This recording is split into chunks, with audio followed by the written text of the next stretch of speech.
Okay. Let's see if I can... It doesn't really fix the quality. It's fine though. Okay. So we are diving back into this again. We are reading Under the Oak Tree. Today we're going to be on chapter 4. It is by Suji Kim. We got our front cover. Beautiful book. Back cover. There we go. Before I start, I always like to read the note to the readers from Suji Kim. A note from Suji Kim. To my readers, this story grapples with many difficult and complex themes. The content includes depictions of physical and mental abuse, as well as themes of trauma and emotional distress experienced by the characters. Certain scenes may be disturbing and triggering for some readers. Reader discretion is advised. The story also contains explicit sexual content that may not be suitable for all audiences. Please approach this content with care and seek support if needed. For any readers who see themselves in this tale, my hope is that it provides you with the comfort, courage, and the knowledge that you are not alone. Suji Kim. Okay, so we are going to read chapter 4 today. Here it is. Okay. Ta-da! Yeah. 4 chapters. Well, 3 chapters, and that's how thick it was. The chapters are pretty thick in this book. So, here we go. Chapter 4. Together, Maxi and Riftan crossed the gardens and climbed the stairs to the battlements. In the distance, hills thick with verdant trees sloped into rocky mountains and steep cliffs. 30 to 35 sentries patrol the ramparts every day, keeping watch for monsters, explained Riftan. If they spot any, they sound the copal horn, which signals our forces to ready themselves for battle. Maxi looked over the fortress, its simple structure steadfast against the howling winds. It was surrounded by high walls, with the knights' quarters and training grounds in front of the outer gates. With the inner gate were the main keep and the annex. Although the rustic castle resembled a kneeling giant, behind the castle was a spacious garden, and in the center of that garden was a tall, slender tower like an iron spike. Noticing Maxi's inquiring look, Riftan said, "Ruth lives in that tower. It's near the mountains, so it makes it easier for him to use long-distance magic, should the need arise." He furrowed his brows in annoyance. "But don't get too close. He casts strange magic runes all over the tower in name of research, and they can be a real pain to deal with." Magic runes? Maxi glanced up at him. Her curiosity piqued. But Rifkin seemed to be uninterested in explaining further, and instead led her along the patrol route towards the castle rear. "What you see over there is the stable. That's the barn, and that structure there is the granary. We always keep the granary stocked in case we come under siege." Riftan's monotonous voice faltered as he considered her expression. "I must be boring you. I'm not much of a storyteller, especially around women." No, I'm not bored." She gave him a small, reassuring smile. It was difficult to picture Riftan bantering or engaging ladies in conversation. It was harder still to believe that he was uninitiated in the art of courtship, unless he had only recently transformed into a good-looking man. Riftan had lived 28 years with an incredibly handsome face. It was implausible that women left him in peace. The knights who regularly visited Croyso Castle were masters of courtship. Time and again, Maxi had overheard the maidservants giggling amongst themselves as they whispered about the knight's seductive charm. Riftan must have bedded a pretty maidservant at some point, or perhaps even a beautiful noblewoman. When Maxi recalled him mentioning the northern custom of the host's wife attending to guests while they bathed, her spirits plummeted. His past deeds were not her business, yet she felt a pang in her heart. "What's wrong?" Riftan asked. You're frowning. Maxie quickly thought of an excuse. Oh, the wind. The wind is just a little cold. Riftan wrapped an arm around her shoulders. I should have told them to prepare warmer clothes. His closeness enveloped her with an overwhelmingly masculine scent, and Maxie held her breath against it. It's it's all right. It's sunny. If the wind weren't blowing, it would be warm. Do you like the dress? She glanced down. He would surely find it strange if she told him that she had never worn anything so beautiful. Yes, I do. I'll call the dressmaker to the castle so you can order anything you want. You can have dozens of dresses, hundreds even. Riftan raised her chin, and his penetrating gaze seemed to strip her bare. Blood rushed to her face. Was this really the act of a man who did not know the first thing about courtship? Maxie averted her eyes. Is that a habit of yours? What do you mean? Always telling me that you'll get me anything I want. He frowned at her candor. I mean it. I told you I wouldn't give you any less than what you had at Croyso Castle. Maxie swallowed nervously. She had neither lived in luxury nor received the things she had wanted. Would Riftan still show her such kindness if he discovered that she was not the noble lady he imagined? Just how long would she deceive him? I'd like to go back inside to rest now, she mumbled, trying to avoid his eyes. Are you tired? When she nodded, Riftan stepped forward, leading the way. A fierce wind whipped through the dense forest on the mountain, and the trees themselves seemed to howl. Maxie stopped in her tracks. The wind brought with it an inexplicable scent of loneliness. Will I be living with this for all the years to come? Her eyes briefly rested on the bleak landscape before she turned to follow Riftan. I apologize for the noise. There's a kitten in the house now,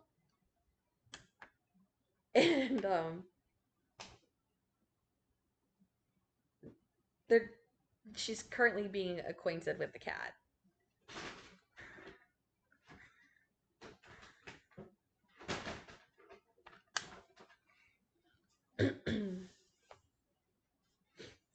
Maxie returned to her room alone while Riftan resumed his supervision of the squire's training. As she sat beside the fireplace, Ludus brought a tray of honey ginger tea and biscuits flecked with dried fruit. Lord Calypso will hold a feast with the knights this evening, said Ludus, pouring her another cup of tea. Would you like to freshen up for the occasion, my lady? Maxie gave her a puzzled look. Freshen up?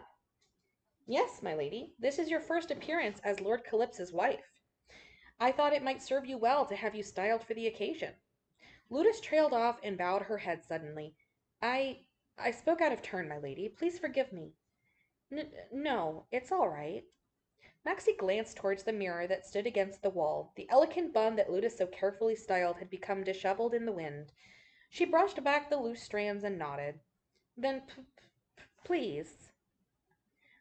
Ludus rose and left the room with the teapot in her hand. She returned with a small box containing a comb, scented water, and jewelry.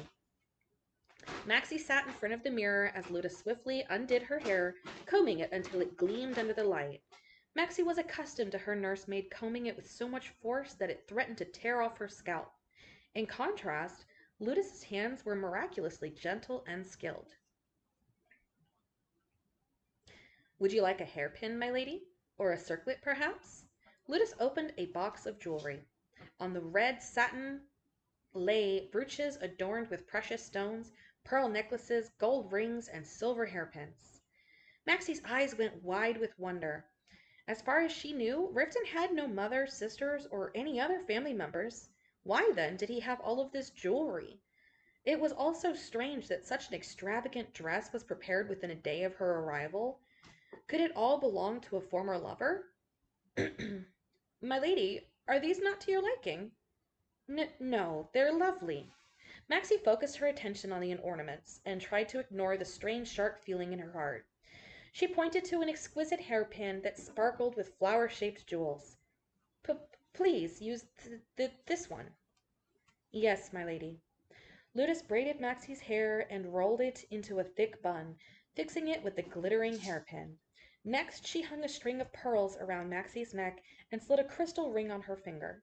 When Maxi beheld the final results, she saw a richly dressed stranger, flushed cheeks, wavering eyes, and an uncertain expression. She looked like a clumsy child who had stolen her mother's jewels. Studied Maxi's expression while she straightened out the creases on her mistress's skirt. Shall I bring other jewels if these are not to your liking? She asked cautiously. Maxi shook her head. It's all right. These are good enough. Ludus rose from straightening Maxi's dress, visibly relieved. Maxi wrapped a thin shawl around her shoulders and left the room. Outside, the sun was already setting. As she strolled down the hall, Maxi watched through the windows as it sank towards the horizon. It seems you are ready, my lady. A bright voice called from behind her. I was just on my way to escort you to the dining hall. She spun around to see Rodrigo, smartly dressed, walking briskly on his spindly legs. The knights have arrived, he said when he reached her side. Let us hurry, my lady. Lord Calypso is waiting. Maxi nodded and followed him downstairs. When they reached the entrance to the dining hall, boisterous voices clamored from within, and she hovered on the threshold to peer inside. Under the twinkling lights, 50 men sat crammed on either side of a long dining table laden with delectable roasts, loaves of bread, goblets of wine, and ripe fruit. Flames blazed warm and inviting in the fireplace. Is something wrong, my lady? Rodrigo asked hesitantly. Maxi shook her head and mustered up the courage to enter. Silence fell upon the room as all eyes swiveled towards her. Riftan beckoned. Come here, Maxi. Her legs nearly froze in place, but she managed to walk over to the seat next to him. Maidservants promptly placed small portions of food on her plate. Some of you haven't been introduced yet, Riftan said as Maxi settled into her seat. This is my wife, Lady Maximilian Calypso. Maxi looked up from her plate anxiously, watched the knights' faces. Their expressions were ambiguous, neither friendly nor hostile. I trust you'll treat her with the respect she deserves, Riftan continued, a hint of warning in his tone. Only then did the men begin to extend half-hearted greetings. Maxi mumbled her thanks, and the knights quickly resumed their meal. Why aren't you eating? Riftan asked as he poured her a half-full glass of wine. Is the food not to your tastes? No, it's delicious. Then eat. Riftan picked up a drumstick with his bare hand and sank his teeth into it. His manner no different from when they had been eating fireside on the journey from Croyso Castle. He devoured the meat from the bone before reaching for another. Maxi gaped at his insatiable hunger. After gulping down wine like water, he urged her to eat again with a sharp look.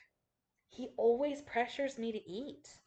Maxi sliced off a steaming piece of smoked meat and brought it to her mouth.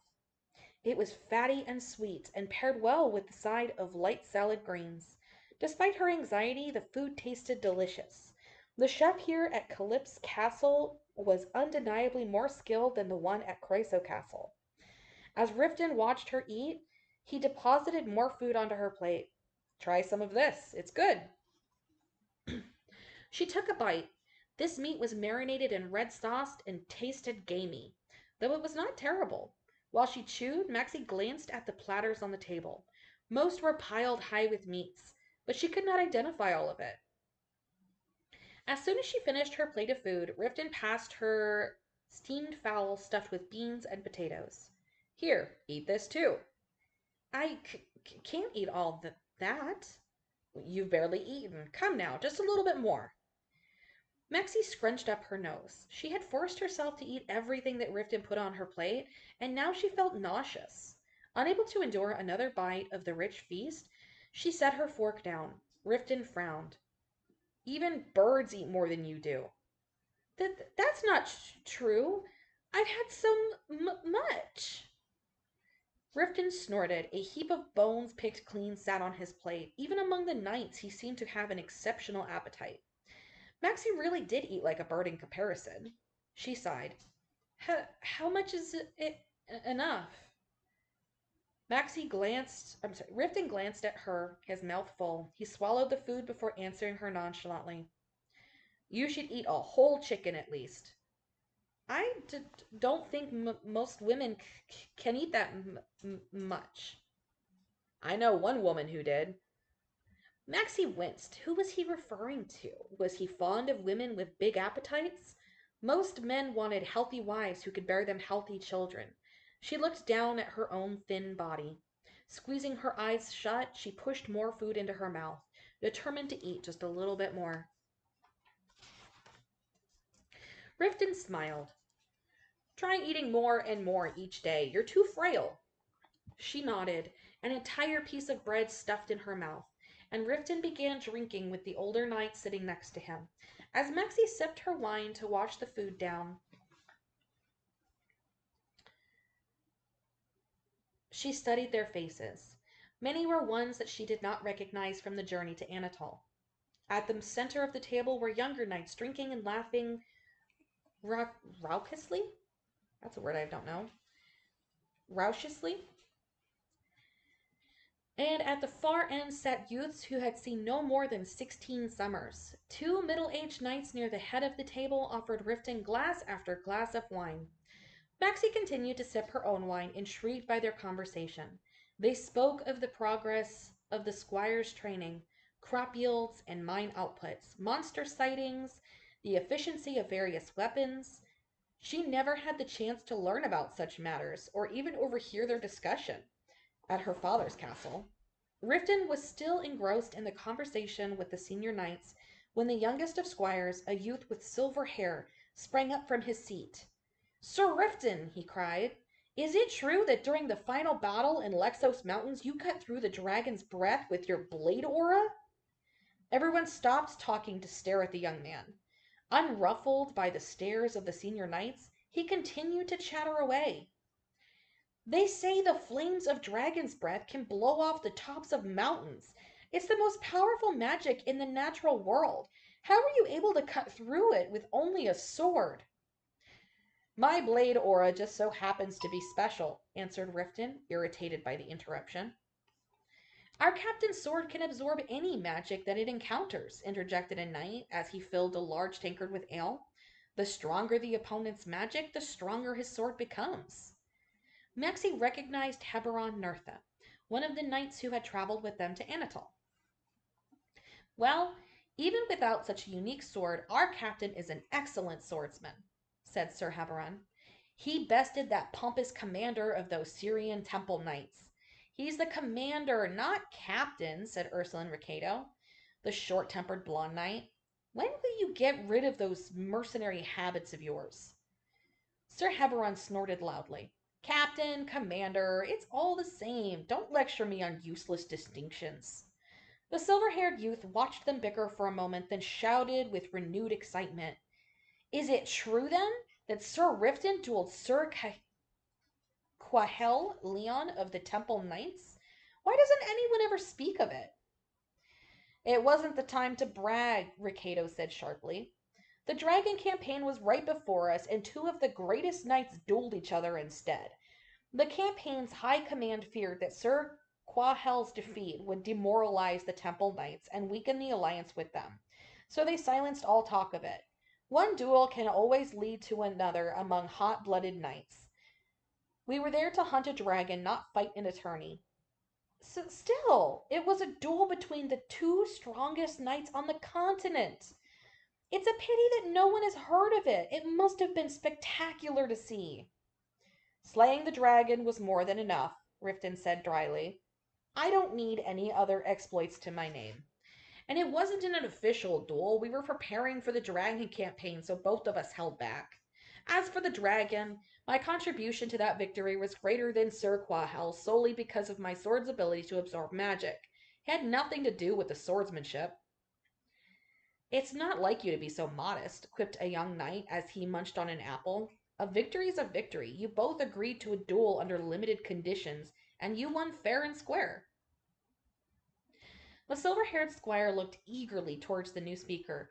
Sir Gable, please, tell us more about the duel. Gable Lexian raised a brow. You'd rather hear about that instead of the campaign?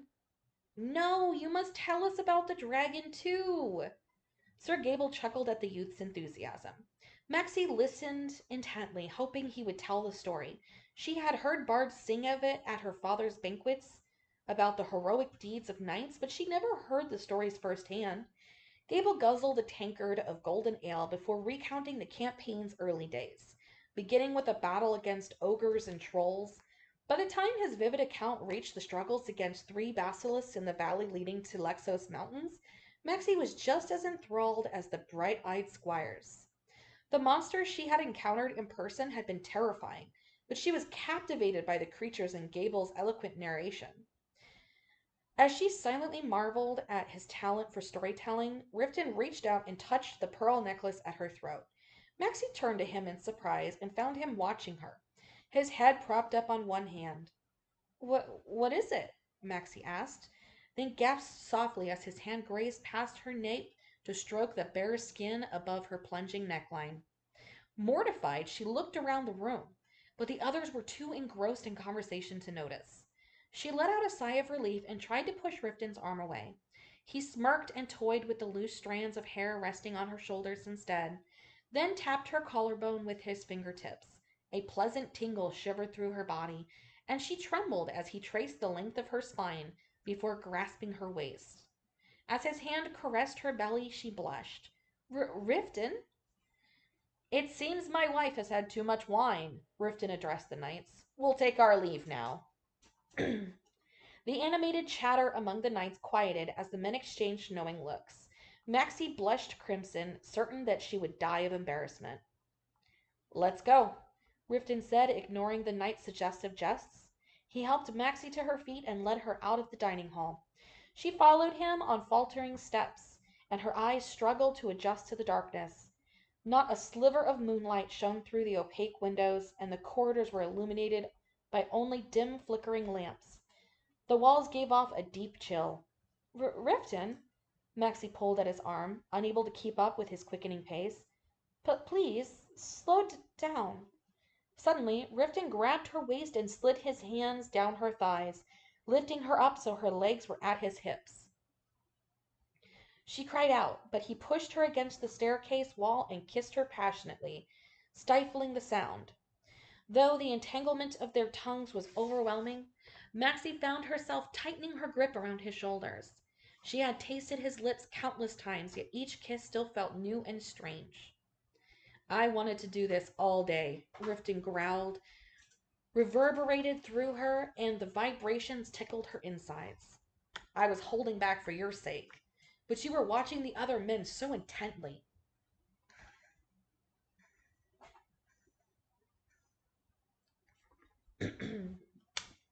As his powerful chest pressed against her breasts, Riften slid a calloused hand into her hair and pulled her closer. He resumed their ascent upstairs. With each step he climbed, he showered her with kisses. Maxie clung to his neck, afraid of tumbling down the stairs. Once, Riften had been a source of fear, but now his touch melted her thoughts until they trickled and pooled deep inside her like a molten rock. I'm sorry, my foot just got attacked by a kitten. That hurt. Oh man, cutie patootie. Okay. Damn these stairs. Why are there so many? Riften impatiently slid a hand under her skirt and stroked her thigh. No, Maxie shrieked. Not out here. Riften swallowed her words with another kiss. A shiver ran through her, and she dug her fingers into his shoulders. His hand slipped below her undergarment, and his fingers slid easily into the wetness between her thighs, producing a soft, slick sound. Maxie's insides melted, and her heart pounded against her chest. I want to enter you right here and now, Riften said, his breath hot on her neck as he pushed his fingers in deeper. Maxie could not tell whether the intense sensations sweeping through her body were caused by fear or passion. Shuddering at the thought of someone watching them from the shadows, she clung to Riften more tightly. Riften's lips burned with his need as they brushed across her ears, neck, and collarbone. His thick fingers thrusted gently in her tender flesh, and when Maxi moved her hips the way he had once taught her, Riften bit her shoulder to the point of pain. He panted heavily like an eager hunting dog standing before an ensnared bird. Not even death could stop me today. With that, Riften bounded up the last flight of stairs as Maxi clung to him. He yanked open the door to their room, closed it behind them, and immediately undressed her, pulling her chemise down to her waist. Maxi suppressed a moan as Riften's mouth enveloped one of her breasts. His tongue teased and circled the sensitive butt of her nipple, and his teeth grazed her skin briefly before he began to suck. Disoriented by the soaring thrill shooting through her, Maxi writhed. Riften, let me have you, he growled, and the command was almost a plea. Don't say you don't want it. Maxi's heart pounded dizzyingly under his intense gaze. I I I will die of I will die if I wait any longer, he said, his voice cracking. Let me fill you, please. As his lips devoured hers again, the skin around Maxi's eyes grew hot. Without a word, she wound her arms around his neck. In answer, Riften embraced her fiercely, and they tumbled onto the bed. Shame and excitement, trepidation and anticipation, a tangle of emotions swept through her as she dazedly kissed him, and the sheets bunched together like cotton clouds under them. Riften pulled out her hairpin, freeing her hair from its elaborate braid before tearing off her chemise. The cool air on her bare skin roused the last bit of modesty left in her. We should bathe first. So you can fall asleep again? Not a chance. Riften grabbed her breast and murmured against skin that was wet from his attention. I'll bathe you later. So the rest of his words were lost to her as she surrendered herself to his touch, like dough in a baker's hands. Each time the tip of his tongue swirled around her nipples, Maxi's blood foamed and she arched into him. This feels so strange. Her stutter was more severe than usual, but she was too overcome to feel embarrassed by it. Riften stroked her ears soothingly and placed himself between her legs. His hardness rubbed slowly against her, but they were still separated by a thin layer of his clothes. Though their bodies were pressed so close together, Maxi felt an unbearable emptiness. My heart might stop. I need you so badly. Riften's breath tickled her neck. As he pressed his lips onto hers again, he unfastened his trousers. Their tongues intertwined gently, and Maxi clenched her eyes shut when she felt his hot flesh against her wetness. He entered her with a single deep thrust, and Maxi squirmed, still unsettled by the sensation. Every muscle in Riften's body tensed as he groaned. Don't tighten so much. Sorry. Breathe out, Riften coaxed her. Yes, a little more. His warm breath moistened her skin and smelled sweet like wine at dinner. Damp with perspiration, his raven locks tickled her forehead. Is this how it would feel to soak in hot cream? Though Riften's words were pleasing, he looked like a man under torture. Feeling a pulse where they were connected, Maxi tried to get used to the sensation of him filling her. The friction of his coarse tunic against her bare skin was harsh but pleasant as their bodies rubbed together, tightly entwined like serpents. Unable to bear it any longer, Maxi bucked beneath him and Riften began to move. His thick length slowly slid into her before pulling out to the tip, only to thrust in deeper. Ah! Maxi let out a loud moan. She became dewy with honey, and a shivering pleasure reached the ends of her limbs. Moaning quietly, she arched her back. Riften leaned over her and put his mouth over her breast, one and then the other, each suck rekindling the growing heat inside her. She shook with his movements, and the warmth between her thighs surged and consumed her. Her legs trembled as she reached her climax, and she squeezed. Riften gasped and swelled inside of her. Losing all control of her actions, Maxi writhed beneath him, Rifton's body burned like red-hot iron and weighed her down with urgent fluid motions. His intense gaze startled her, and she could almost see his heartbeat under the skin. The primal movements inside her, a pain so passionate and sweet, overwhelmed Maxi. If a bolt of lightning had struck her, Maxi shuddered. As if a bolt of lightning had struck her, Maxi shuddered and arched, her own heart beating uncontrollably. She twisted in his arms to break free of the maddening sensations, but Rifton scooped her up and sat back, placing her on his lap. Maxi gasped a moan. Maxi found herself upright and facing him with her legs wrapped around his hips. She received him even deeper and shuddered again, the stimulation too much to bear. Rifton held her tightly and whispered, "More, just a little more, Maxi." She clung to him. Once broken open, her gates could not be closed. Each time he sank into her, Maxi's hips thrust to meet him, and her body squeezed around him, seeking more.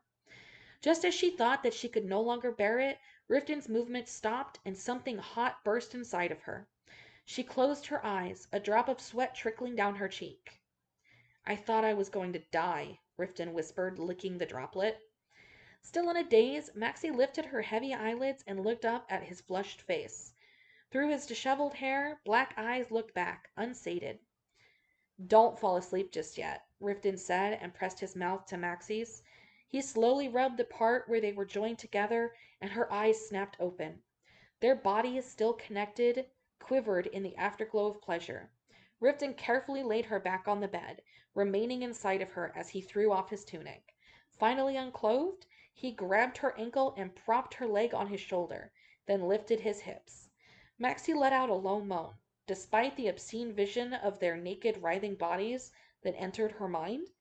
The clerics preached about the conduct of a virtuous wife, but she forgot their sermons as Rifton began to rock his body again. "Ah!" Maxi moaned again, all hesitation gone.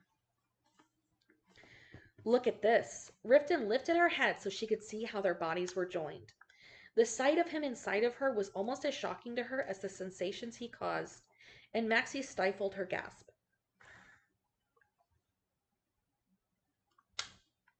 Rifton slowly pushed himself deeper until Maxi took him into the hilt.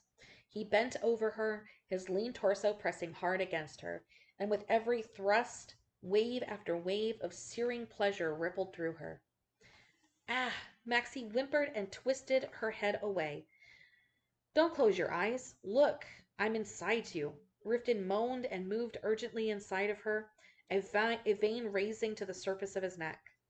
Caught between the impulse to push him away and the desire to embrace him, Maxi could only clench her hands in the blankets. Shuddering, Rifton gritted his teeth and began to rock his hips with unrestrained need. He swelled, his length sliding hard against her insides. With each movement, he broke and remolded her, their lower bodies emitting wet sounds. Maxi covered her face with her hands and moaned. The agonizing rapture continued all through the night. Maxi awoke to the sound of raindrops striking the window. Through her blurred vision, she could make out the droplets as they trickled down the window and beyond. The glass was a stormy sky. The chilly air made her shiver, and as she drew the covers closer, Rifton's arm slipped from her shoulders to pull her close against him. Maxi blushed as his large hand settled over her breast. His thigh, hard as marble, was pressed between her legs, right where he had entered her countless times during the night. Careful not to wake him, she turned to watch his sleeping form. With his head half buried in the pillows and his face so relaxed, Rifton looked almost innocent. She shook her head. Innocent was the last word she would use to describe this man. Still, she could not take her eyes off his peaceful face. With his frown gone, he looked no older than 20. Maxi had a sudden urge to brush back his unkempt hair. At her touch, Rifton shook his head and mumbled sleepily. Her heart tripped in her chest, and she fought the desire to run her hand across his smooth forehead and cheeks. "Rifton," Maxi said softly, "it's time to wake up." Though it was impossible to tell the time from the cloudy skies, she knew that they had been in bed a long while. Gingerly, she tried to slide out of his embrace, but Riften murmured something unintelligible and nestled himself close against her. The faint scent of sweat and musk emanating from him ignited a heat in her lower belly, and she held back a moan. Maxi lay on her stomach and clenched her thighs together. She ached from the previous night. Any more intimacy would render her immobile. She was sure of it. Biting her bottom lip, she waited for him to fall asleep again. When his arms relaxed, she began to cautiously rise from the bed, but he suddenly pressed her back down with his weight. Riften! Maxi flailed, startled by his weight. He placed himself behind her and seized her buttocks, spreading her open before thrusting into her. She gripped the sheets and gasped for air, breathing through the brief sharp soreness. It feels like I'm melting. Riften's sleep-laden voice tickled the backs of her ears. Maxi buried her face in her pillow as Riften cupped her breasts and slid deep inside of her. Oh, oh. Maxi let out a soft moan as she received him, and his hands released her breasts, roving down to tenderly rub between her legs. The quiet warmth inside her grew into a hungry blaze. Maxi's toes spread out as Riften pushed deeper in her with each thrust. His broad chest pressed into her back, and she felt a bite of pleasure on her neck. Though she had experienced it several times last night, the feeling of him swollen and moving inside her still felt strange. Her whole body convulsed as a lightning-like pleasure unraveled within her. It's only morning, and you're already making me go crazy, Riften said, pressing his lips to her quivering back as he pulled out slowly. Maxi whimpered at the fleeting sweet sensation. Wait here. Riften ran a hand through his tousled hair and yawned loudly before springing out of bed. Stark naked, he strolled across the room to receive his trousers and pulled them back on. His first act in the morning had been to ravage her, but he looked as languid as a cat basking in the sun as he walked to the door. He opened it and stuck his head out. Bring us some bath water and a change of clothes, he instructed a maidservant waiting outside their door. With that, he ambled back to bed, where Maxi still trembled softly in the aftershock of her climax. Gazing at her with his dark eyes, Riften perched on the edge of the bed and leaned over to press kisses against her bare shoulders and back. She groaned. I'm tired, Maxi mumbled, fearing that he might try to enter her again. Riften frowned and brushed a hand across her pale buttocks. It came away sticky and wet. Are you in pain? He asked, his voice thick with concern. It's a bit sore, she managed to stammer. Brows still furrowed, Riften ran a hand through his hair. I pushed you too far, he muttered. Maxi could only blush in response. Moments later, maidservants entered with towels and a bathtub filled with hot water. After sending them away, Riften scooped Maxi in his arms and carefully lowered her into the tub. She sighed as her aching muscles loosened and watched Riften shed his trousers. He stepped into the tub and water spilled over the edges as he sank down behind her. You can relax. I won't do anything more today. Sitting with his long legs stretched on either side of her, Riften massaged her shoulders, then began to wash his face and hair. Maxi hugged her knees to her chest and looked over her shoulder, watching as he scrubbed soap into his scalp. After rinsing his hair, Riften poured fresh water into the tub and proceeded to wash hers. She was embarrassed to be treated like a child, but she was too tired to object. Your hair is so fluffy, like a red cloud, Riften said. Maxi's eyes went round. She had never imagined that anyone would compare her bright, unruly hair to something as beautiful as clouds in the sky. Her long tresses floated on the surface of the water, looking to her like the tentacles of a jellyfish. It's always getting tangled up. It's uncomfortable. Riften took a few locks in his hand and twirled them around his fingers. But your curls are so cute. Her eyes widened further. The man had peculiar taste. Let your hair down when you're with me, Riften said, still playing with the long tendrils. I love seeing the way that it falls over your shoulders, and I love feeling your curls on my skin. He hugged her waist from behind and muzzled at her shoulder. After soaking in the warm water until their fingers and toes pruned, Riften sat Maxi down in front of the fireplace and dried her hair with a towel. When he finished, she did the same for him in return. What are you doing? No, what are you doing? No.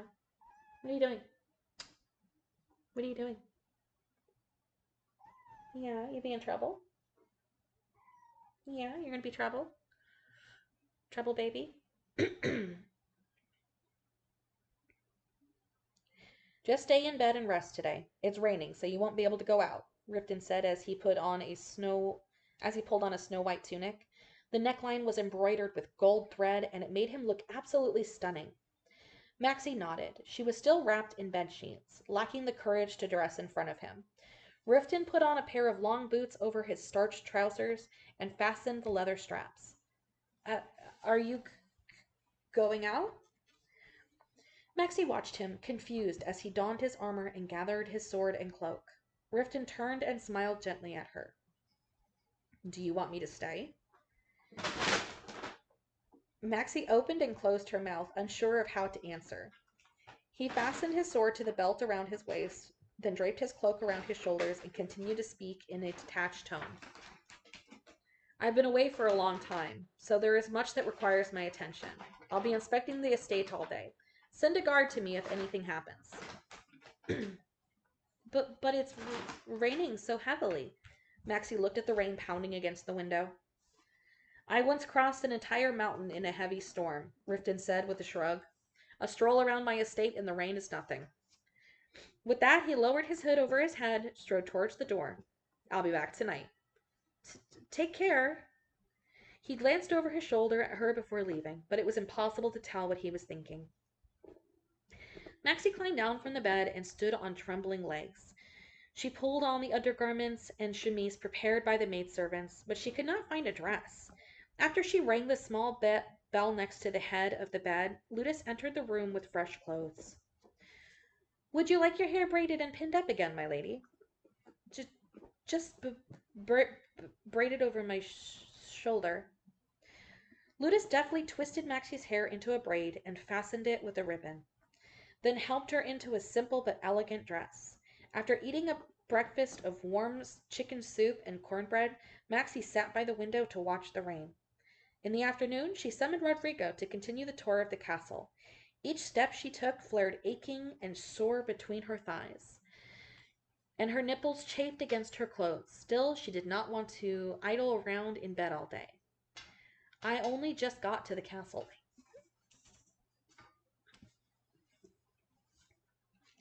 Maxi did not want the servants to think that she was a slothful mistress, so it was not until she finished visiting the drawing room in the annex that she finally returned to her room. Before they parted, Rodrigo gave her a ledger of purchases, but she found it difficult to tell which items listed in the yellow parchment were essential and which items were not. The truth was that Maxi had no experience making any sort of purchases. The extent of her knowledge was that gold coins were called soldum and silver coins were lirum, but the ledger listed the names of currencies that she had never heard of. Dinar, dirham, dance. Maxi began to sweat as she read them all. All she knew about these currencies was that they came from the southern continent, but she did not have the slightest clue how much they were worth in soldum and lirum. As she leafed through the ledger, she noted purchases of weapons, foodstuffs, clothing, oil, candles, and firewood. Numbers in the column next to each item description seemed to indicate the quantities and total cost. Maxi tried to estimate the value of each. Hi! That's a laptop. You can't step on that. You can't step on that. Hi. Hi. Hi there, Peanut. What are you doing? Yeah? Hi, my sweet. What's wrong?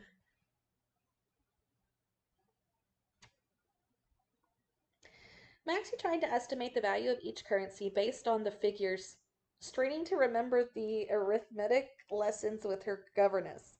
After a long struggle, she gave up and closed the ledger. Discouraged, she flung herself onto the bed. It crossed her mind that it might be best to ask Gregory to help her, but the thought was eclipsed by the echo of her father's voice.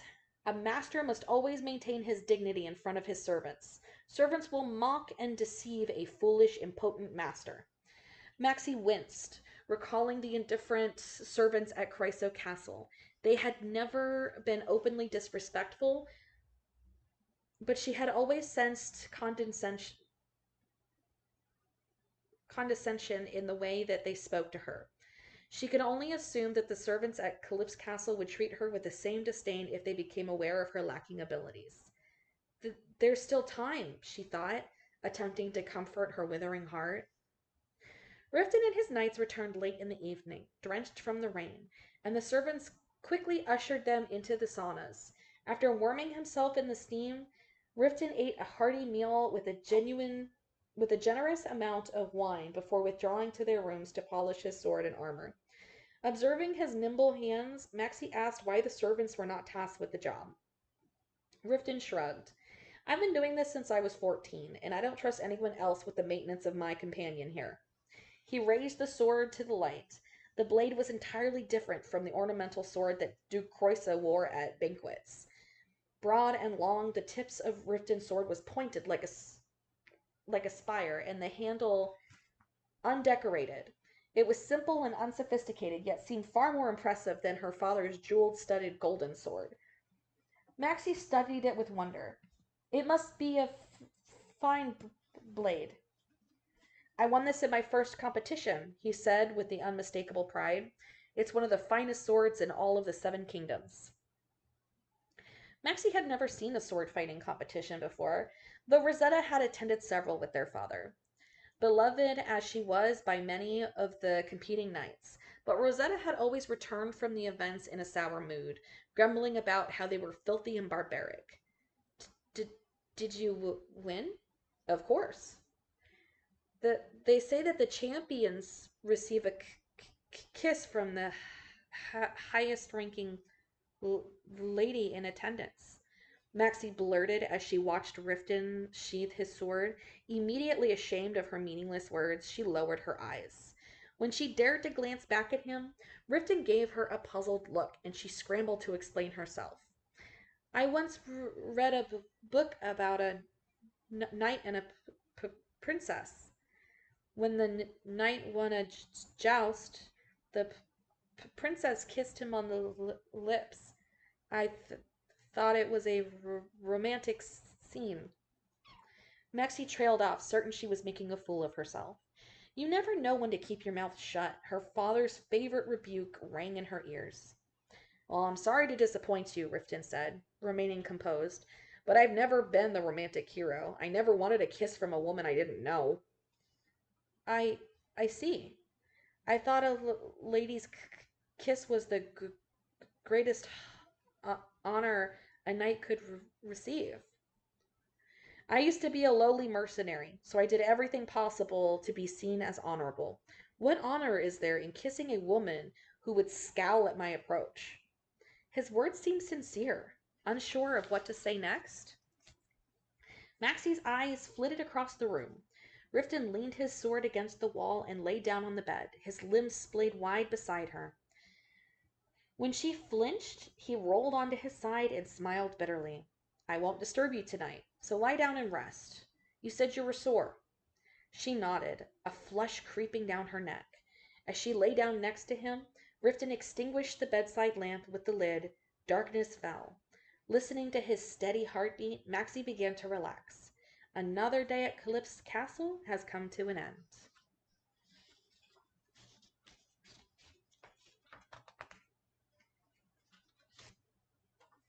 Hi there. I have a friend. This is my friend. Hi. Yeah. You want to go play? Go play. The rain lasted several days. During that time, Riftan inspected the village, the mines, the farmland, and the farmlands. Meanwhile, Maxi took advantage of her library privileges and spent much of her time there. She was surprised to find that the books were made of paper, and the collections deemed to date back to the days of the Roman Empire, the Roman knight who had first ruled Anatole. Maxi resisted the temptation to delve into Roman poetry and literature. Instead, she spent her time struggling through inventories and arithmetic books. She did not have grand ambitions. Her goal was simply to study the basics. Still, no matter how hard she tried, she made no progress. My lady, Rodrigo announced, the regional head of the Merchant Guild has arrived. Maxi closed her books and emerged from the library. She followed Rodrigo into the drawing room, where a clean-cut man in his mid-30s awaited her. He stood up when they entered and bowed respectfully. An honor to make your acquaintance, Lady Calypse, he said. I am Adiron Sooner, at your service. Maxi forced a smile. With the rain abating, she had been informed in advance that the merchant was expected today. But seeing him in person petrified her. Her mouth went dry. Thank you for coming despite this rain, she managed to say. No, my lady. It is my regret that I could not visit sooner. Maxi sat at the table opposite Adiron, and the merchant smiled politely. He appeared to be a good-natured man. Her reunion with Riftan had placed her in many situations in which she was expected to speak. With practice, she had learned to talk without getting nervous, to the point of breaking out in a cold sweat, but she was still anxious.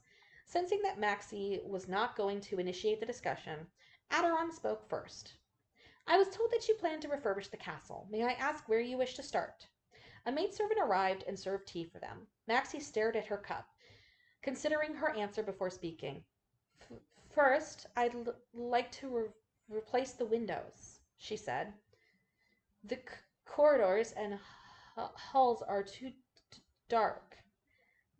Many of the windows in the rooms are broken. Replacing all of the windows in the castle will be quite costly, my lady. Were you considering bolt glass? Maxi thought of the gleaming windows at Croyso Castle. Were there different kinds of glass? The price varies enormously depending on the transparency of the glass, Adiron continued. For example, bolt glass is rather inexpensive, but the crystal glass of the southern continent will part you from quite a bit of gold. I can provide whichever kind you prefer. Would you like me to prepare some samples for my next visit? Yes, I'd like that. Is there anything else I can offer, my lady? Curtains for the windows, and a chandelier for the banquet hall, as well as carpets and tapestries for the walls. The merchant's face lit up at the prospect of such a lucrative transaction. While Maxi felt her throat constrict with worry, Riftan said he would provide her with all the gold she needed. But was there truly no limit? Uncertain of what she requested was too lavish or not, Maxi's hands twisted nervously in her lap as Adiron uttered a torrent of words. We'll need some time to procure all the goods, of course. I shall return at the earliest possible day with samples. May I see the rooms you wish to redecorate? Maxi glanced at Rodrigo for approval, then nodded. A merchant would know better than she would which items were needed to properly renovate the castle. As they exited the drawing room and headed to the large banquet hall, Rodrigo followed them with an old maidservant and 2 guards. Adiron briskly appraised the empty hall and proceeded to deliver a lengthy speech on his recommended decor. Maxi did her best to memorize his words. In my humble opinion, Adiron said, the stone floor should be replaced with marble. What do you say, my lady? I think we should focus on what we really need. But imagine how splendid this hall would look with smooth marble floors and murals on whitewashed walls. If you wish, I shall send the best artisans among our guild's ranks. Maxi smiled awkwardly. I'll think about it. Of course, but this is the castle of the greatest knight on the continent. Its grandeur should match the prestige of its owner. After reassuring Maxi to take her time and mull things over, Adiron left the banquet hall to inspect the bleak corridors and empty rooms. He returned with a list of items he deemed to be essential. Some of his suggestions were extravagant, but Maxi agreed to replacing the damaged stair railings and rattling window frames. When the merchant left, Maxi returned to her room to examine the ledger. The budget that Riften had allocated for the castle's refurbishment was recorded in its pages, but she still could not figure out how much the different currencies were worth. Though she had been raised with the care that one might bestow upon vermin, Maxi was still a duke's daughter. As often happened with the daughters of nobility, she had never held an actual coin in her hand. I should ask for help. But whose help could she seek? Riften's? If he discovered her incompetence, he would surely regret not divorcing her. The servants, they would begin to whisper about their uneducated mistress and mock her stuttering. Paranoia filled her thoughts, so she gravitated towards the most convenient solution. Perhaps I should just go along with Aderon's suggestions. Thank you. The merchant had traveled to countless castles to sell his wares, so he must have a discerning eye. Maxi was sure that the castle would undergo a splendid transformation with his help, even if he did overcharge her. Riften said that the cost wouldn't be a problem. Decision made, Maxi's mind calmed. She closed the ledger and walked out of the room on lighter steps. Outside, the heavy rain had slowed to a drizzle, and she longed to breathe fresh air after days spent inside the castle. Stepping out onto the terrace that led to the garden, Maxi observed gray skies and waterlogged grass. Beside the pavilion, the leafless trees' branches were drenched a ghastly black from the rains. The flower bed, thick with weeds, gave off pungent stench of wet foliage. Maxi extended a hand past the eaves, and a few of the cold raindrops landed on her arm. Though the rain looked light, her sleeve was soaked within moments.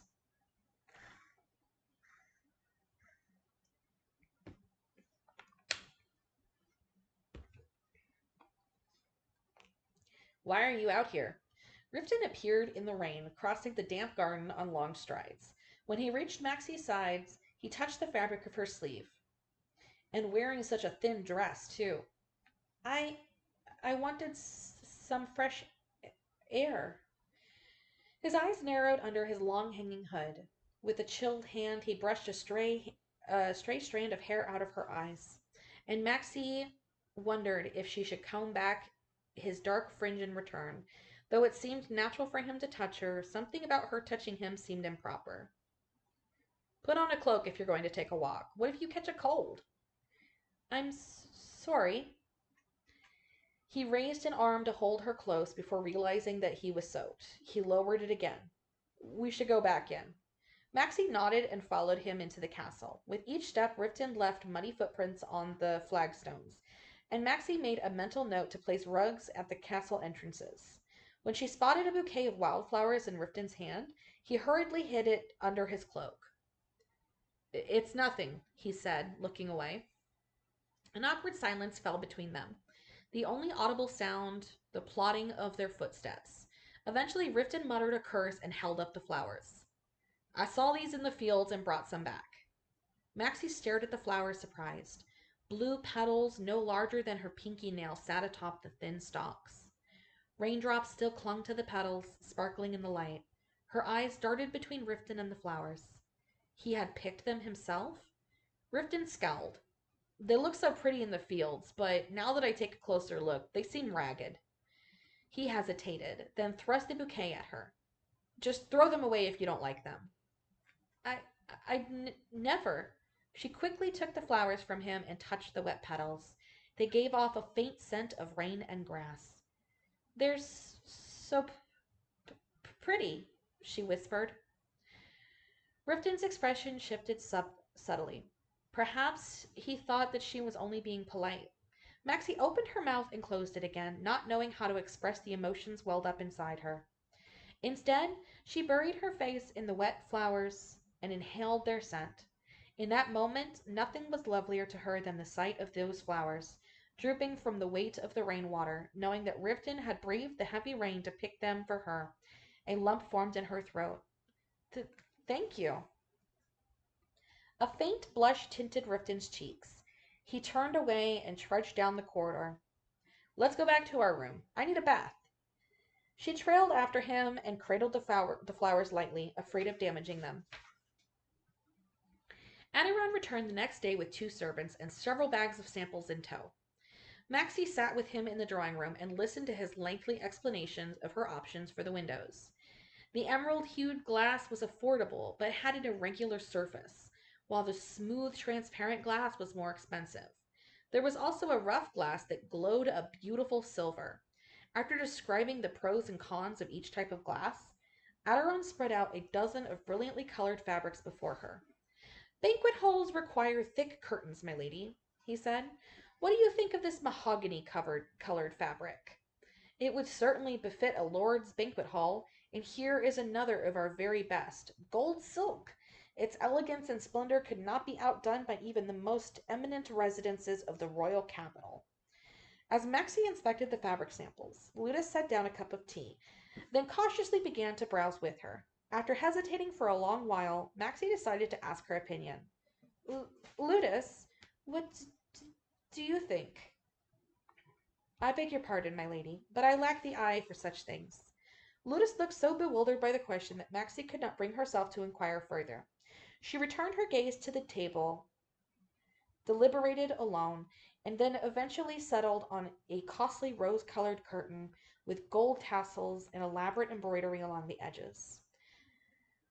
With the color for the curtain set, the next decisions were easier to make. For the banquet hall, Maxi opted for a red carpet and a tapestry depicting the legendary knight we grew riding a white dragon. And for the floor, my lady? Aderon asked. Marble, perhaps? That would involve complex construction work. Maxi hesitated. But I'll think about it. Ow. Very well, my lady. In any case, it will take some time to have the materials brought from the capital. Please think it over in the meantime. Maxi nodded. Next, Aderon presented her with a silver miniature of a chandelier. As she exclaimed in delight at the palm-sized replica, the merchant quickly brought out more models, this time made of marble. There was a rearing unicorn, a dragon with its wings spread, a roaring lion's head, and a fully armored knight. Maxi marveled at the intricate figures until a knock sounded out the door. Come in, she said, looking up from the display of miniatures. Rodrigo entered and spoke from the doorway. My lady, the tailor is here. The tailor? She tilted her head, only now remembering that Riftan had promised her new clothes. She turned back to Aderon, who was already tactfully packing up his samples. I can come back another day, my lady, he said, and I will leave these figurines for you to examine at your leisure. You can decide which one suits your fancy before our next meeting. You came all the way here. I'm sorry. It's no trouble at all, my lady. I shall return whenever you need me. After Aderon's departure, Maxi went to the dressing room with the maidservants, where a gaunt, well-dressed man in his 40s and a woman in her 30s awaited their arrival. The spacious room was filled with exquisite fabrics, a loom, and colorful skeins. Greetings, my lady, said the man, bowing respectfully. My name is Roanne Celis, and this is my wife, Linda Celis. It would be an honor to make your gowns for you. A pleasure. Lord Calypso instructed us to make you dresses of the finest quality regardless of cost. Is there a style you prefer, my lady? I have nothing specific in mind. Then allow me to show you what is fashionable right now. Roan pulled out a scroll of yellow parchment and spread it before her. As Maxi studied the sketches, it all began to feel like a dream. Though she was not entirely sure what the pictures represented, she grew excited by the prospect of an elegant wardrobe. Rosetta was often surrounded by tailors, and though Maxi had often looked on, she was never the recipient of such attention. Maxi's measurements were taken as she browsed fabrics and listened to the tailor's explanations. She tried on a headdress, veil, and belt, and was surprised by her own reflection.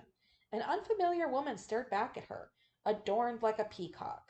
The cone-shaped headdress was tall enough to graze the doorway if she passed through it. That, combined with the mass of jewelry the tailor's wife piled on her, made her feel absurd. I think a smaller headdress might be better. Roan nodded and scribbled a few notes. In the end, Maxi placed orders for 3 new dresses before thanking and dismissing the tailor. Outside the window, The sky was already dark. Time had passed without her noticing, and she promptly returned to her room. Maxie was unaccustomed to managing so many tasks in one day, and she was utterly exhausted. She sat on a chair and massaged her aching shoulders, tense from the stress of dealing with the merchant and tailor. As she stretched her neck left and right, she had seen Riften do. The small vase by the window caught her attention. The wildflowers had bloomed overnight, and she was reminded of Riften's awkward expression when he gave them to her. What a strange man. When they first met, she had no idea that a kind soul lay beneath his intimidating exterior. In the great hall at Croyso Castle, he had appeared aloof and disapproving, more like a conqueror preparing to lay siege to than a guest. Who could have expected such a man to pick flowers for his wife? Maxie's face clouded over. Flowers and dresses, people who treated her with respect, a kind husband. Her life had changed so quickly that she could not help but doubt its authenticity. Riften is too good to me. This must be a dream. My lady, Ludus called to her from where she waited by the door. The lord has returned and planned to dine with the knights in the dining hall.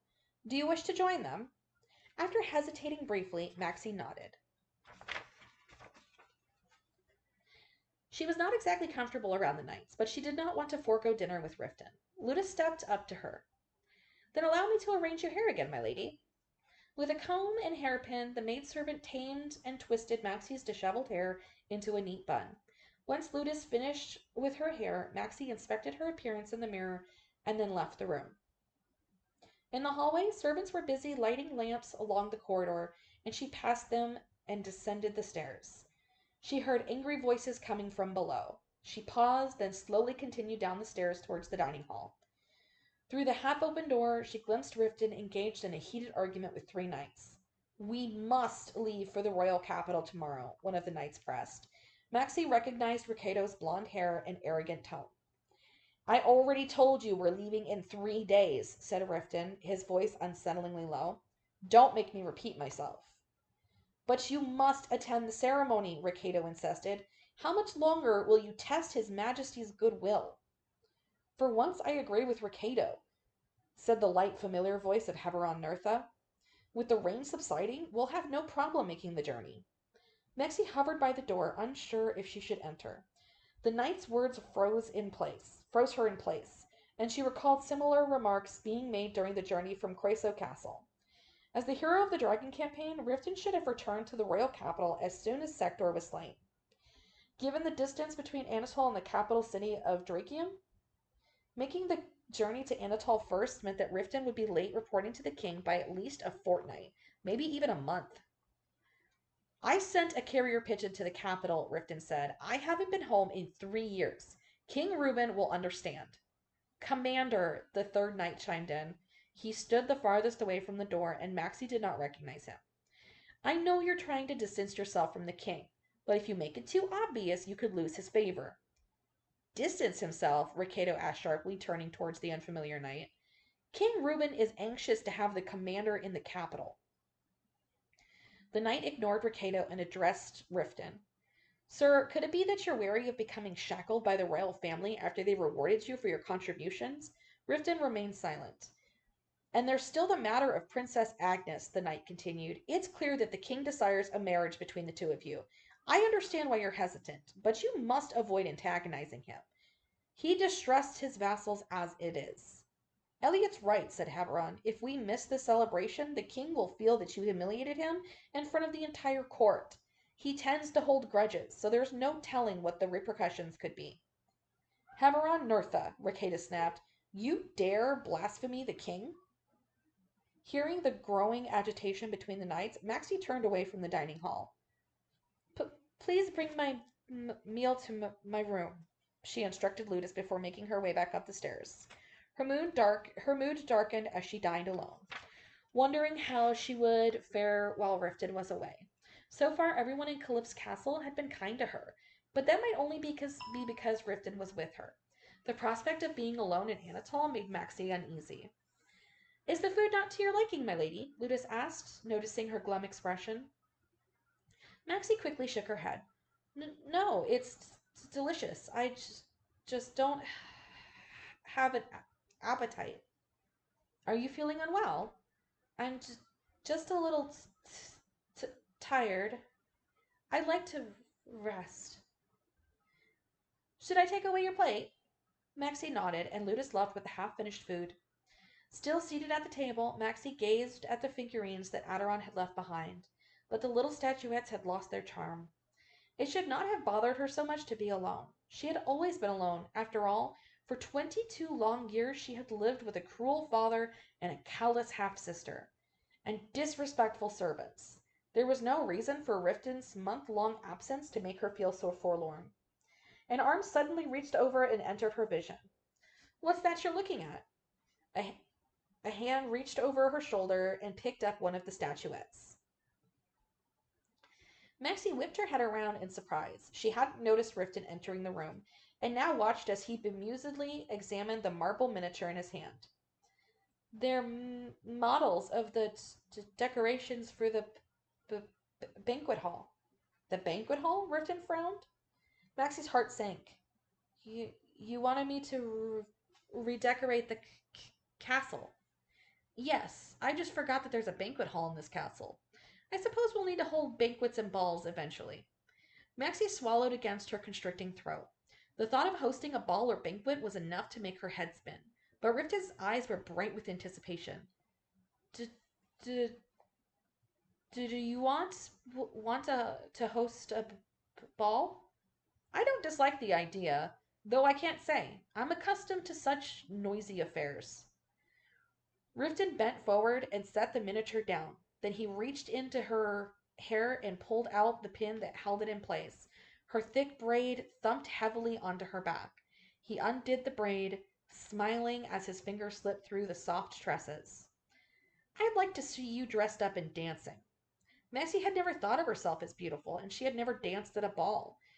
The disparity between Riftan's expectations and her true self unnerved her.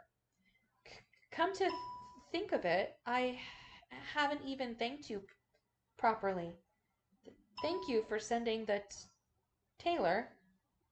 You needn't be so formal over something so trivial, Riftan answered impassively, withdrawing his hands from her hair. I know that life here can't compare to your life at Croyso Castle, but bear with it for now. With time, I'll give you everything you want. He wound an arm around her shoulders and kissed her earlobe, but she shrank from his embrace. She wanted to say that she came from nothing, that his kindness was more than she could ever have hoped for, but the words never left her mouth. She was happy that he cherished her, even if what he cherished was an illusion. I need to leave for the capital in a few days, Riftan said. I'll bring back a cartload of gifts for you. All right. I'll come home as soon as I can. I only need to attend the ceremony, and then I'll return. He trailed off as he parted her lips with his tongue. Maxi's eyelids quivered closed. She tasted traces of wine in his kiss, and his stubbled chin rubbed pleasantly against hers. There was something alluring about the way he pursued her, though his persistence and the fierceness of his desire frightened her sometimes. His tenderness was sublime. Under his touch, she felt like a delicate wildflower plucked from the earth and brought home to treasure. Damn it, Riftan whispered against her mouth. I really don't want to go. When their lips parted, a string of saliva stretched between them. Maxi gazed up at him, and he cupped her breast in one hand, pulling her closer with the other. I just want to lock myself in this room with you for as long as possible. His voice was thick with passion, but heavy with the fatigue built up over 3 long years. Guilt and sympathy welled up in Maxi's heart, and she hesitantly reached up to slide her fingers through his hair. Riftan stopped kissing her neck and pulled back in surprise. Cheer up, Maxi said, her voice trembling. A storm flickered in Riftan's dark eyes, and they filled with turbulent emotion before he captured her mouth with his own. As their breath mingled, goosebumps shivered down the back of Maxi's neck. You're the one who started this, so don't blame me later, Riftan growled. He lifted her into his arms as if she weighed nothing. Maxi was not afraid this time. Rather, she felt a sharp thrill. She was beginning to realize the important place he had come to occupy in her life, and now that is what frightened her. The sky was bright white the next morning, covered by a blanket of misty clouds. Milky sunlight seeped in through the windows. It was well past dawn. Enough. Maxie whimpered hoarsely as she crawled across the blankets to evade Riften. But her strength had been depleted overnight. She did not have the strength to pick a flower, let alone fend off Riften. Riften, please. She sprawled on her stomach, her hips lifted high into the air. Just a little more. His breath was hot between her legs as she buried her face in the sheets. The warmth of the flickering fire licked their skin, and their bodies glistened with sweat. Even that faint, dying heat felt like torture. It's amazing that you have a part that can receive me, Riften murmured as he kissed the place between her thighs, and that I have a part that can connect with you. Maxie's hips trembled. Her thighs were stiff and cramped, and her wet, swollen flesh throbbed. She whimpered quietly, her heart constricting as she lay defenseless and bare under his scrutinizing gaze.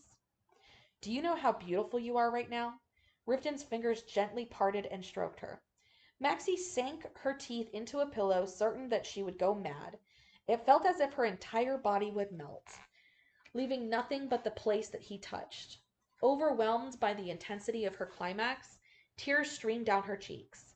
You're maddeningly beautiful, Riften whispered, his voice deep and husky, as he stroked her back to soothe her.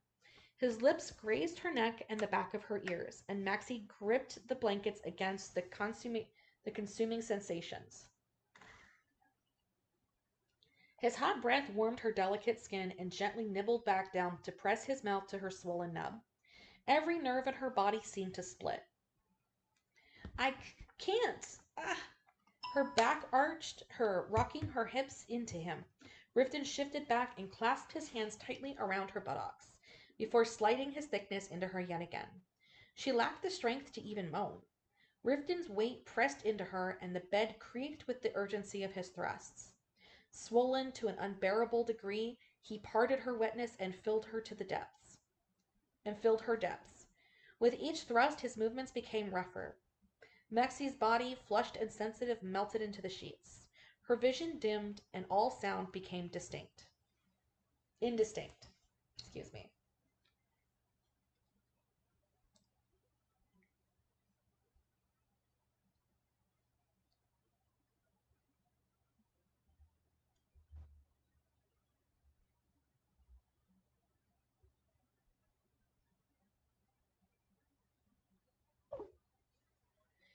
Momentarily disoriented by the sensation of plunging down a cliff, Maxie was brought back to her senses by the sound of raindrops striking the windows. Riften lay quietly behind her with his arms wrapped around her waist. He was still sheathed inside of her, finally sated from the continual release. His chest rose and fell gently with each slow breath. Maxie's eyelids fluttered close as she lay in his arms. She was unsure of how long they had dozed. I want to make love to you until you melt and become one with me, Riften murmured, reaching for her breasts. They were sore from his unwavering attention, and she moaned as he began to knead them. He leaned over to gently kiss her lips. His hair looked as if someone had been tearing at it, and his face, usually as cold as a metal blade, was flushed and glistening with sweat. Scratches marred his neck and arms. Realizing that she was the one responsible for them, Maxie cautiously touched the angry welts. Riften smiled faintly, his stern eyes clouded with passion. Not even the basilisk I fought left a scratch on me. I'm sorry, Maxie's voice came out as a croak. He kissed her. You are a dangerous creature. Riften's dark eyes seemed to stare straight into her mind, and it frightened her. She wanted to ask him what he meant, but her voice would not work. Riften kissed her once again, their tongues entwining. The first moment I saw you, I knew you would ruin me. He spoke so softly now that Maxie could barely hear him. In the quiet after, she sank into a deep sleep. As if to make up for the previous day's drizzle, an unrelenting rain poured down outside. It almost seemed as if a hole had opened up in the sky, and the knights did not dare to resume their arguments for an immediate departure. So the journey to the capital was delayed once more. Riften, unable to inspect his land in such a deluge, spent the day idling indoors for the first time since his return. Maxie listened to the sound of the rain as they lay naked in bed together. When desire struck, they locked themselves in a heated embrace, making love until they could not tell whose bodies was whose. Later, when they were sated, they bathed together and ate a meal that the maidservants brought to the room for them. Riftan placed Maxi on his lap and fed her pieces of sweet fruit, cream-topped spread, and delicate pastries while they sat in bed. She worried that such indulgence was improper, but was too exhausted to protest or feel embarrassed. Leaning against his chest, she accepted the food from his fingers. Riftan looked down and smiled at her. "You're just like a little bird." He pressed a kiss to her cheek, then offered her a sip of wine. Maxi felt herself go weak. He was protective and possessive at once. Unable to let go of her for even a moment, he washed and fed her, kissed every corner of her body, and showered her with gifts. She had never known such devotion. A thrill surged through her. Not even her own mother had cared for her like this, and Maxie wanted to throw her arms around him and rub her face against his chest, but she was too exhausted to move. "I never imagined that I'd be jealous of a grape," Riftan muttered as he pushed one into her mouth. She popped the tart fruit between her teeth and swallowed. He kissed juice from her lips, then cupped her cheek in his hand. His thumb danced across her glistening lips, and the sensation intoxicated her. As if she were submerged in a barrel of golden wine, the sensual heat in the room mingled with the damp scent of rain in the air. "Crush and swallow me like that grape," Riftan said, and he pressed his mouth to hers. Their tongues connected, hungry and seeking, more eloquent than any words could be. Maxi's throat tightened, and a passionate shudder rippled through her. She wrapped her arms around his neck, and Riftan pushed her onto her back. Pieces of fruit rolled onto the bed as their bodies knocked over the fruit bowl. Riftan's chest, smooth as marble, pressed down on Maxi's soft breasts as he licked her juice-stained skin.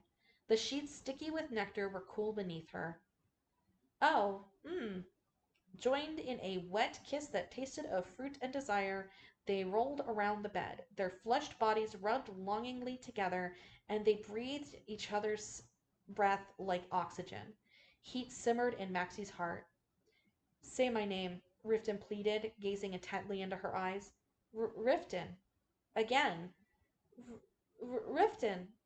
More. Say my name again." She called his name again and again until her voice grew hoarse. At that moment she existed only to fulfill him. The sermons she had heard about temperance, about the virtues of a modest woman, were all but forgotten. In their place was the joy of knowing, for the first time in her life, that someone needed her. Enraptured, she thought she might lose herself. "It feels so good. He's taken my life and resurrected me." She looked at Riftan through foggy eyes. In that moment, he was all that existed. His name became the only word she knew. Yes, it is 18 plus. It's an adult novel, literally. How would you not like? Literally, I literally just read like a sex scene. I mean, come on.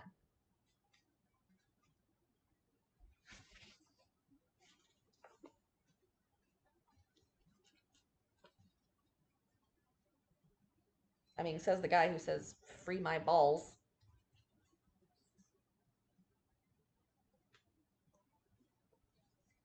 Anyway, that is the end of chapter 4. I will be back to read chapter 5 at another date. Once again, that was Under the Oak Tree by Suji Kim. There's only 11 chapters in this book, so we're getting there. All right. See you guys again next time. Probably be a game stream the next time, but I'll go back to chapter 5. In I don't know, a couple days maybe. All right. Bye-bye.